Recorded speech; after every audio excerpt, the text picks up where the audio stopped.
There's struggles, there's difficulties which you have undertaken, which you have adopted to try and complete, and when you finish those things, then you get satisfaction as a reward. That's the Bitcoin.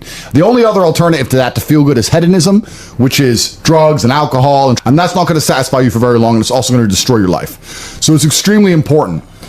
This is actually why people are addicted to video games. Young men are addicted to video games because it mimics virtually what they ought to be doing in the real world. Yeah. Effort in to upgrade their character to become a better version of themselves so they can do better things than they could previously do and explore new areas of the map. The areas of the map which are Bugatti convention, flying there on a private jet to sit with billionaires. The Grand Casino Monaco is a cool area of the map that you have not unlocked yet, but it's great. Which requires you to upgrade your character as a person. You understand this in video games, and you do it in video games because it's very interesting to do. However, you don't want to do it in the real world. But in the real world, it's so much more rewarding. And I actually going to argue that we're living in one of the final periods where that's true. I'd say in a few generations, who you are and who your physical body is may not matter nearly as much. No, but it does matter today. A lot. Exactly. So that's why you should enjoy it while you can. Yeah. So you need to pick the low-hanging fruit first. And the starting block to all of these things is your body. I believe you lift, stretch, move, improve your body, try and train MMA, learn how to fight, get stronger, get bigger muscles. It's a fast track to self-discipline, which will carry over into all other endeavors. And I would argue that is nearly impossible. In fact, how many people can say the gym saved their life? How many people do you know were depressed, started training, got in fantastic shape, and weren't depressed anymore? We're the 50. But 950 people here need to join the real world and learn how to make money a different way. Because we teach you how to make money with nothing. If you make money with nothing, you can't lose. That's the beauty of it. You can lose if you invest in a house. You can't lose if you don't spend any money. And I'm not going to sit here and say that everybody who's ever bought a house is lost. I only talk about this because the majority of my audience are 18 to 25, 26. They're being told by people much older than them that they buy a house, they'll be financially secure, and I'm telling them that that is simply not the case. And also, there's a bunch of intangible disadvantages, like the absolute inflexibility of the house. I don't know in your experiences, but people I know have spent 2-3 years trying to sell a house. 2 years is eternity. Eternity. 2 years ago, we were locked in our houses. 2 years ago is forever. So if you're going to accept that degree of inflexibility, if you're going to accept that degree of obligation, I think for many people that is a mistake. I think there's better ways to make money, and I think that renting is a lot safer for people. Especially now we're living in a world where a lot of money is made online. I have so many people who can make money online. If you're making money online, even living in a Western country is stupid. Go to Thailand. Live for a fraction. Be safer. Not get stabbed. Like even living in the West in general is dumb if you're making money online, and more people are. So my point is nuanced. There's absolutely exceptions to the rule. There's absolutely scenarios in which I'm totally wrong. It's a nuanced point I'm trying to condense, and I'm saying that property used to be the cure-all for everybody. Get a normal job, work in a factory, pay off your house, be good. Yeah. It's not like that anymore. No, pension money is not going to be yours, is it? Yeah, exactly. It's not like that anymore. And also, what did we say earlier about competitiveness? We said that there are people out there in the world competing with me, and there's people out there in the world competing with you. You're a property shark. You just said it. You're an animal. They're competing with you.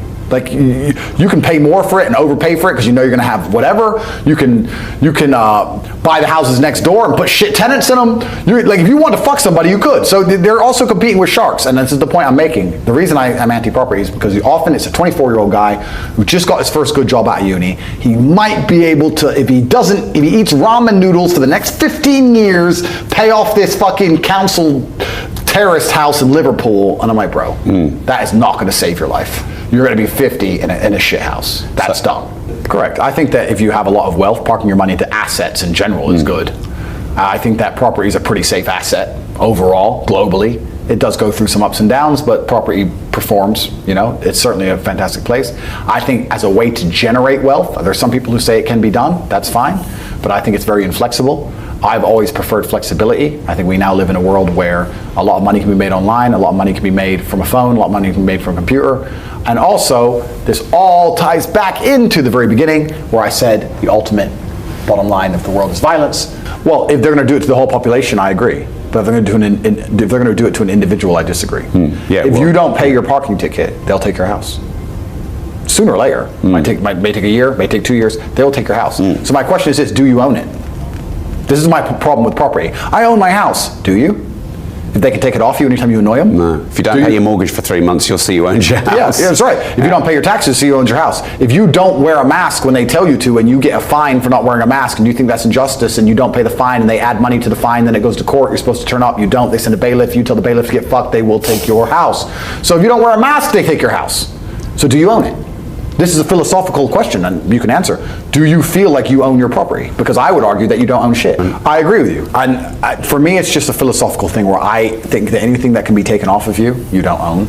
So for me, once again, you're in a unique scenario as am I, but if you're Joe Schmo, owning it is never gonna make you rich in any considerable, serious amount of time. 20 years from now, you might get hit by a bus, that's forever. I don't think that long term. All of my plans are 3 to 4 months maximum. And the benefit of renting it versus ownership, well, you can get kicked out either way, and you lose all your flexibility. What's the point? Now, once you sit in there going, I have $7 million in the bank, I don't know what to do with it. Sure, buy some property. Of course, put together a complicated legal structure and own some property. Absolutely. But I don't think that applies to most people who come to me and say, my mom said I should buy a house. Well, you're a dummy. Your mom did something that doesn't work anymore, and you're still a dummy. Thing is, sometimes your parents love you so much they give you bad advice. Well, they give you the advice that worked for them. Yeah. And I don't blame them. It's worked for them. So absolutely, why would they believe it doesn't work anymore? They're putting money in a savings account and getting interest on the money, like 4 or 5% interest on the money, and then buying a house for 1 year's salary that went up 10x. I'm sure it sounds like a great idea. Imagine if it was still that way right now, I'd tell everyone to buy a fucking house, but it isn't. And then you add into the fact that the government is getting more and more tyrannical. You add into the fact that violence is the bottom line. You add into the fact they will take your fucking house off you. What did they do in Canada to the truckers? When the Canadian truckers got tired of COVID, they went and they protested, and they lost their houses and lost their cars and lost their fucking pets. They euthanized their dogs. A man who worked his entire life driving across Canada in a truck, who was a proud home owner, found out very fucking quickly that you don't own anything. It's a scam. So for me, especially as somebody in my situation, my precarious situation, which we've described at length, somebody who is an enemy of the matrix, considering that property is the most controlled matrix asset that exists, considering that if they could take it off me, they fucking would, I need to find assets which are very, very difficult to seize. That's the first, that's the answer, right? One is protecting the fact that you own it. I mean, I don't know about your particular scenario, but in Florida, in America in California and in Canada, they were piercing LLCs. They're piercing LLCs to see who owns the LLC to seize the property. So once again, the law says if it's owned by a company that they can't take it or they can't see who owns the property in the company. Yes, they fucking can. Piss them off. Yeah. If you piss them off, they'll throw all the rules out the window. The same reason they're gonna kill me. Murder's bad, but they throw the rules out the window when you annoy them. So this is my exact point. So I just personally could never sleep at night knowing, oh, I got 100 million in property, I'm good. Because I'd be like, I don't have anything. I have to be quiet and I have to be careful. And if they don't like me, they'll get me. That to me doesn't feel like ownership. Ownership is they can't take that off of me. That's true ownership. So you don't own property. It's a scam. It's a lie. Correct. And then being in a position where they might lose it anyway if they don't completely live their life as a slave and pay every fucking parking ticket. Yeah. It's ridiculous. I mean, because how do they really enforce parking tickets? Let me give you a quick story. I bought an Aston Martin DBS 3 months ago. I pulled up outside the hotel. I bought it in London. I pulled up at the hotel. I parked in the double yellow. I left it there. Traffic warden was right there. So I'm going to give you a ticket. And I said, bro, have you ever seen James Bond look for parking? Give me a fucking ticket. Don't care. Put a ticket on it. Went in the hotel. Stayed in the hotel come on, I'm busy. Stayed in the hotel for 4 days. Ticket. It came out to a window. It was on my Instagram before they deleted it. A window of tickets. Now, how do they enforce those tickets? Well, we said they'll take your home off you, right? I don't own anything. I don't even own that car. And the car's not in the country anymore. It's sitting in my house in Bulgaria. So now what the fuck are you gonna do? So I got thousands of pounds of parking tickets, and guess what happened? Nothing. Zero.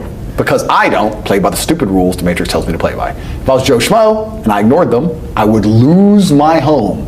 But me, I could turn up, tell them to get fucked, and do whatever I want.